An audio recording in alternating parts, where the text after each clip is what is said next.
Assalamualaikum warahmatullahi wabarakatuh. Sebelumnya kami dari kelompok 4 Ekonomi Teknik dari kelas A izin untuk mempresentasikan mengenai pembelian investasi barang laboratorium teknik industri. Oke, boleh di next.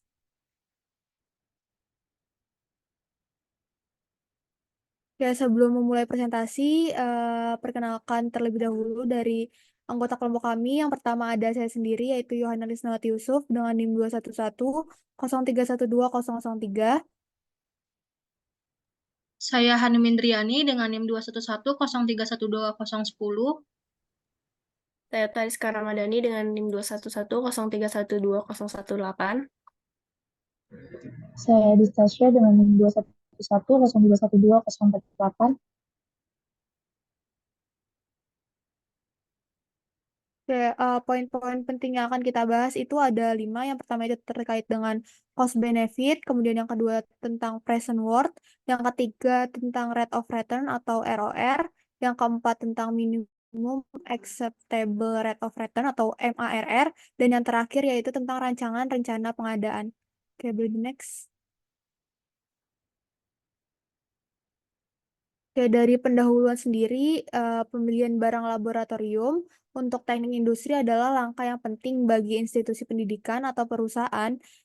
Jadi bukan sekedar dari pengeluaran, melainkan dari investasi jangka panjang yang membangun keunggulan dari kompetitif si laboratorium untuk memenuhi dari standar industri dan mendukung inovasi serta pendidikan yang berkualitas. Nah, analisis ini kita menggunakan cost benefit, kemudian ada present worth, ada ROR, ada MARR, serta dari perancangan pengadaan yang menjadi kunci dalam memahami implikasi dan manfaat investasi. Nah, ini juga membantu untuk membuat keputusan cerdas dengan mempertimbangkan dampak dan keuntungan secara menyeluruh. Boleh di next.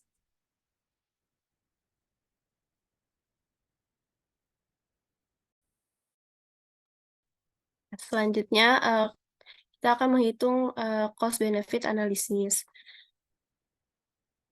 Cost benefit analysis ini di mana kita akan menentukan manfaat dari produk yang akan kita investasikan dan juga biaya dari produk yang akan kita investasikan. Yang pertama, menentukan manfaat, yaitu manfaat langsung dan tidak langsung, di mana manfaat langsung ini kami menentukan dengan target 30% menggunakan alat lab dengan periode 5 tahun, yaitu per tahunnya adalah 180 juta dengan total 900 juta, dan manfaat tidak langsungnya itu kepuasan dari peserta yang menggunakan alat laboratorium dengan per tahunnya yaitu 900.000 sehingga total 4.500.000. Lalu total keseluruhan dari manfaat ini yaitu 904.500.000.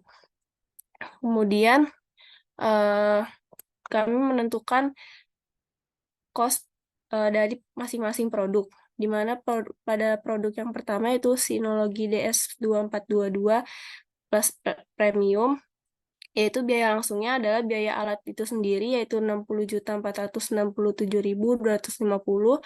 Kemudian biaya penanggung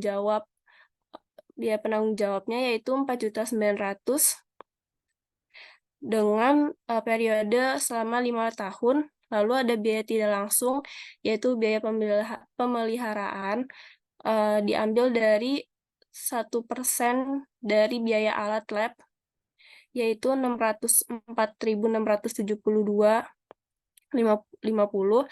Lalu ada biaya operasional, yaitu diambil dari 2% dari harga alat lab, yaitu sebesar 1.209.345, dan biaya kerusakan yaitu diambil dari setiap tahunnya diambil 1% dari alat lab, yaitu menjadi di tahun pertama 604.672,50, lalu tahun kedua itu 1.209.345, lalu tahun ketiga itu 1.814.017, dan seterusnya, sehingga total pada cost produk yang pertama itu 42.640.185. Kemudian untuk biaya produk yang kedua itu sama aja jenis-jenis biayanya, sehingga diperoleh 35.550.000. Kemudian cost produk yang ketiga diperoleh biaya 57.674.580. Lalu pada produk yang keempat ini diperoleh total biaya yaitu 195.450.10. Kemudian biaya pada produk yang kelima ini diperoleh total biayanya 131.685.010. Kemudian di cost produk yang keenam ini diperoleh total biaya 129.800. Lalu pada produk yang ketujuh diperoleh total biaya 29.960. Lalu pada produk yang ke-8 itu total biayanya yaitu 60.575.000. Kemudian produk yang ke-9 total biayanya yaitu 46.681.260. Lalu pada produk yang ke-10 total biayanya yaitu 66.100.010. Sehingga kita dapat menghitung hasil dari cost benefit analysis di setiap barang-barang ini. Nah, di mana CBA ini rumusnya yaitu total manfaat dibagi dengan total biaya. Nah, pada barang yang pertama, sinologi ini total manfaatnya itu kan tadi 207 juta, semuanya sama. Nanti akan dibagi dengan 42.640.185, sehingga diperoleh untuk produk yang pertama cost benefit yaitu 4,85 dan keterangannya itu layak untuk diinvestasikan. Kemudian produk yang kedua sebesar 5,82 sehingga layak diinvestasikan. Produk yang ketiga juga sama, cost benefitnya itu 3,59 dan layak diinvestasikan. Produk keempat dan sampai produk ke-12 ini, produk ke-10 ini semua nilainya positif dan layak untuk diinvestasikan.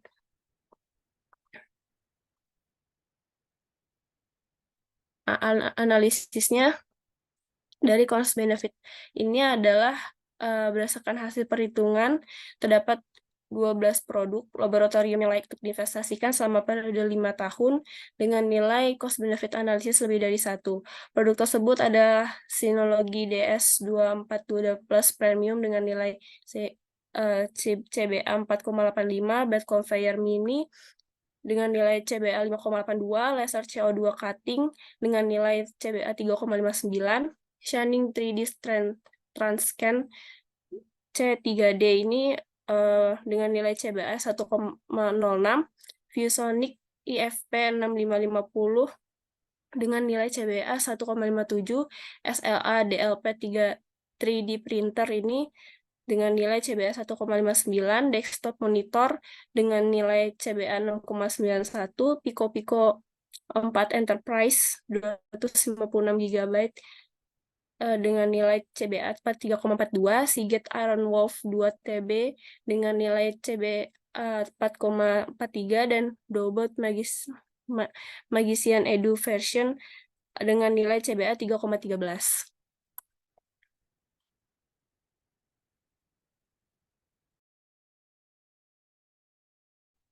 Baik, selanjutnya adalah analisis dari present worth dengan menghitung net present value. Next.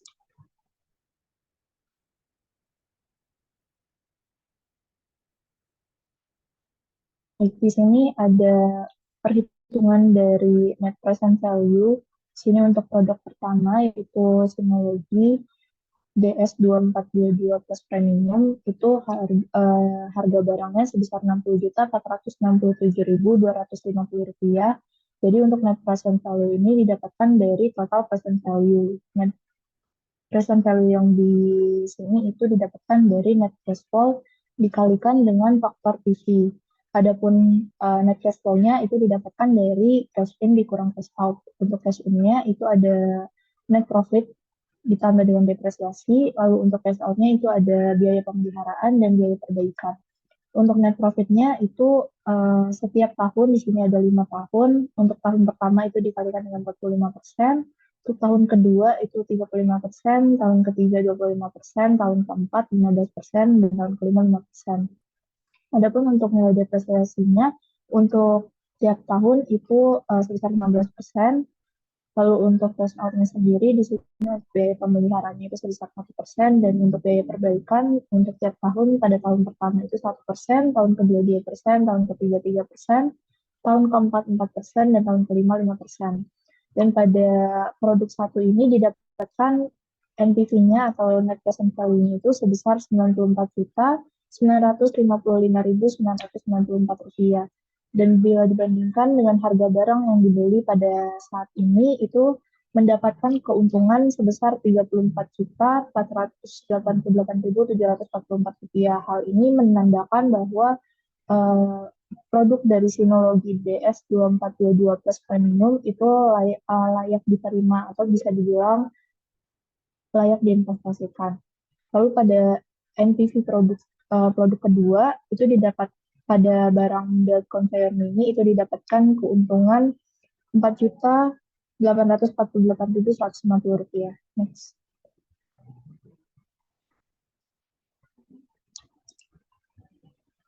Lalu pada produk ketiga, pada produk laser CO2 cutting and graphir itu didapatkan keuntungan juga 14.555.000 rupiah. Kemudian pada produk 4 sebesar 75.3.739 rupiah. Next.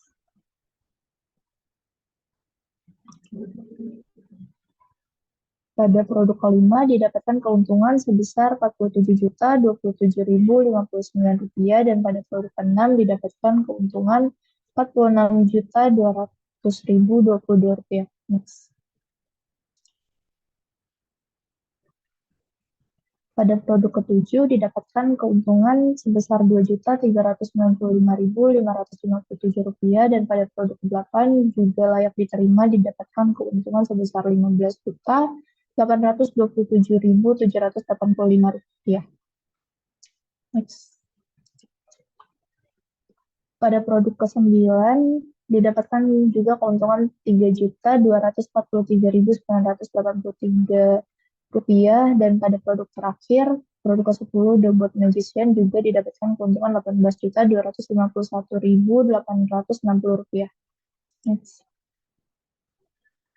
Dan berdasarkan hasil perhitungan net present value tadi atau present value analisisnya itu dengan menggunakan tingkat suku bunga 6% dan selama periode 5 tahun, untuk keseluruhan produk itu didapatkan bahwa seluruh produk dinyatakan NPV-nya atau net present value-nya itu lebih besar dari sama dengan 0.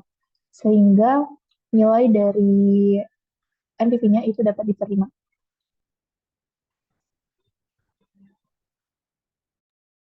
Oke, selanjutnya di sini ada return of ROR. Bisa di next.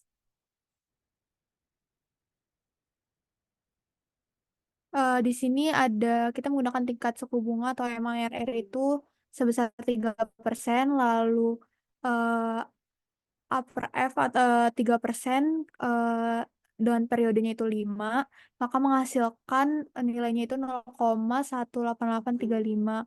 Kemudian dari upper P itu menghasilkan 0,21835. Terus untuk keputusannya itu kalau misalkan annual worth itu lebih besar sama dengan 0, maka diputuskan kalau misalkan ROR-nya itu layak. Beli next. Nah, di sini ada pembelian barang yang pertama yaitu Sinology. Produk pertama harga belinya itu sekitar 60 juta, terus nilai jual akhirnya itu 90 juta dan keuntungan per tahunnya 1 juta. Kemudian menghasilkan annual worth-nya itu sebesar 29.286.000 dan keputusannya layak karena di sini apa namanya ROR-nya itu analisis worth-nya lebih besar sama dengan dari 0. Next. Nah, untuk yang produk kedua juga sama, dia keputusannya layak karena menghasilkan ROI itu 150% per 5 tahun dan berarti kalau per tahunnya itu sekitar 30%. Nah, keputusannya itu annual worth-nya karena juga lebih besar sama dengan 0, maka keputusannya layak. Jadi next. Terus untuk yang produk ketiga, di sini juga sama. Laser itu layak karena annual worth-nya itu lebih besar sama dengan 0, berarti keputusannya itu layak. Kita beli next. Nah, kemudian yang produk keempat, yaitu juga sama keputusannya kalau misalkan analysis worth-nya lebih besar dari 0. Next. Yang ROR produk 5 juga sama. Next. Yang produk 6 juga sama. Next. Yang produk 7 juga.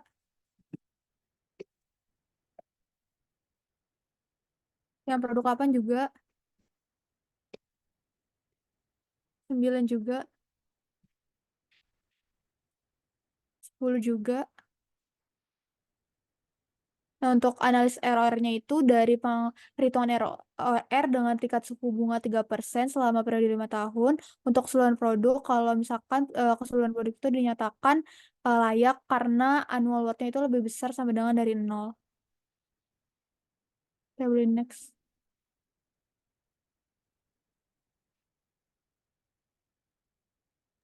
Oke, selanjutnya ada MAR atau Minimum Acceptable Rate of Return. Jadi pertama kita menentukan dulu tingkat suku bunga yang sudah dijelaskan pada RR sebelumnya, yaitu tingkat suku bunga MAR-nya itu 3% dengan periode 5 tahun, maka A per F dengan tingkat suku bunga 3% dan periode 5 tahun didapatkan nilai A per F-nya itu 0,18835, sedangkan A per P-nya itu didapatkan nilai 0,21835.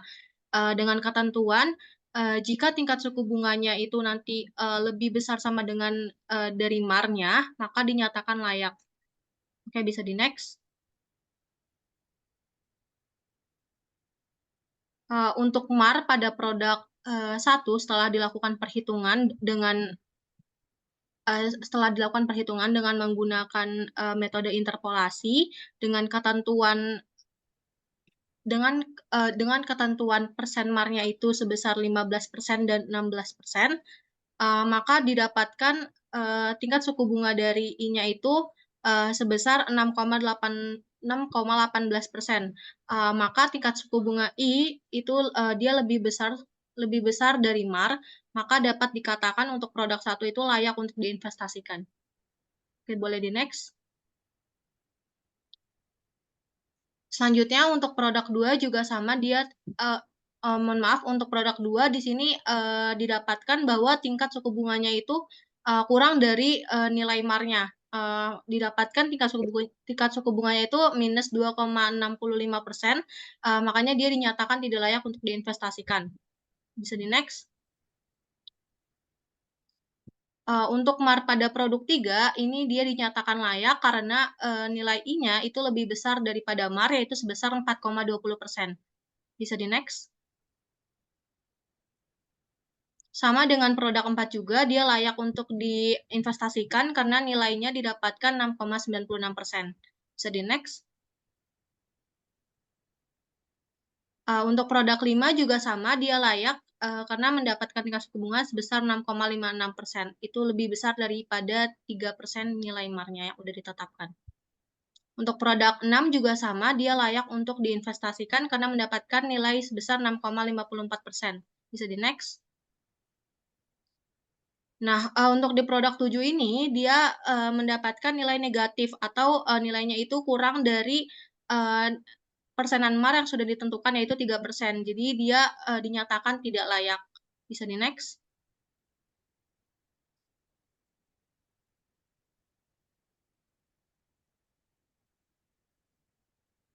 Untuk produk 8 sendiri, dia itu dinyatakan layak karena mendapatkan nilai sebesar 4,47%. Bisa di next. Produk 9 juga sama, dia dinyatakan layak karena mendapatkan nilai sebesar 5,06%. Untuk produk 10 juga dia dapat dinyatakan layak karena mendapatkan nilai tingkat suku bunganya itu sebesar 4,89%. Bisa di next. Oke, selanjutnya ada analisis SMART-nya itu sendiri. Dari perhitungan yang sudah dilakukan sebelumnya itu diketahui bahwa terdapat produk yang tidak layak untuk diinvestasikan, yaitu berupa produk kedua dan produk ketujuh, yaitu produk belt conveyor mini yang bernilai minus 2,65% dan desktop monitor curve 32 inch yang bernilai sebesar minus 13,16%. Maka dari itu, kedua produk tersebut dianggap tidak menguntungkan, yang nantinya akan menyebabkan kerugian bagi perusahaan apabila tetap dilakukan investasi berlanjut. Oke, bisa di next.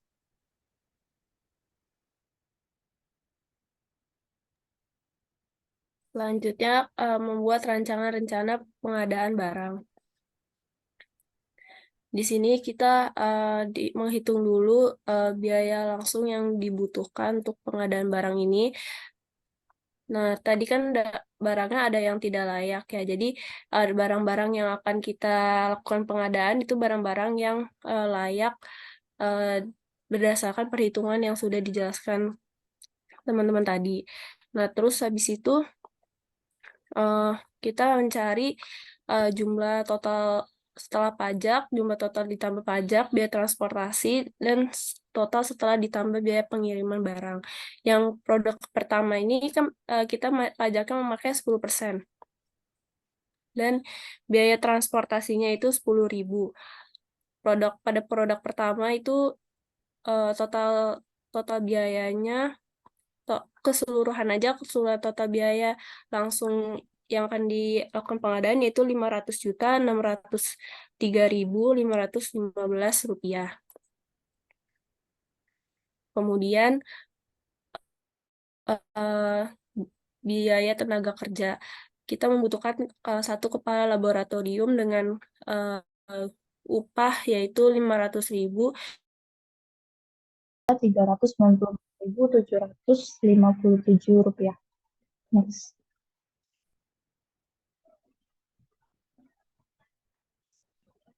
Lalu di sini ada biaya listrik. Untuk biaya listriknya itu untuk KWH-nya untuk tiap-tiap barang berbeda. Lalu untuk harga per KWH-nya itu ditetapkan Rp1.200. Lalu untuk kuantitinya di sini didapatkan sesuai yang sudah ditentukan. Lalu untuk harganya itu didapatkan dari total 1 bulan. Lalu di sini untuk total harganya didapatkan Rp79.920.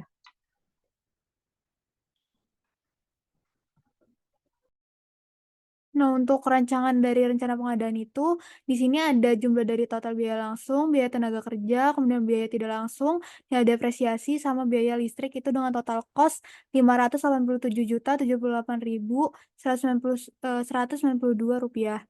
Oke, boleh di next. Nah, untuk dari analisis rencana pengadaan ini, kalau misalkan dari total semua biayanya itu didapatkan kalau misalkan jumlahnya itu 587 juta, kemudian di mana terdapat beberapa barang yang tadi yang setelah dilakukan analisis menggunakan MAR, ternyata ada beberapa barang yang tidak layak untuk diinvestasikan karena kalau misalkan masih terus diinvestasikan itu, dia akan menimbulkan kerugian bagi perusahaan. Oke, boleh di next. Oke, boleh di next lagi.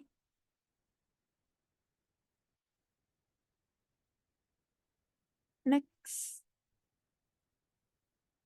Nah, untuk sarannya itu dalam menentukan pengadaan barang harus dilakukan dengan teliti dan saksama sesuai dengan jumlah budget yang ada agar menguntungkan dan layak untuk diinvestasikan. Next. Oke, sekian dari kelompok 4.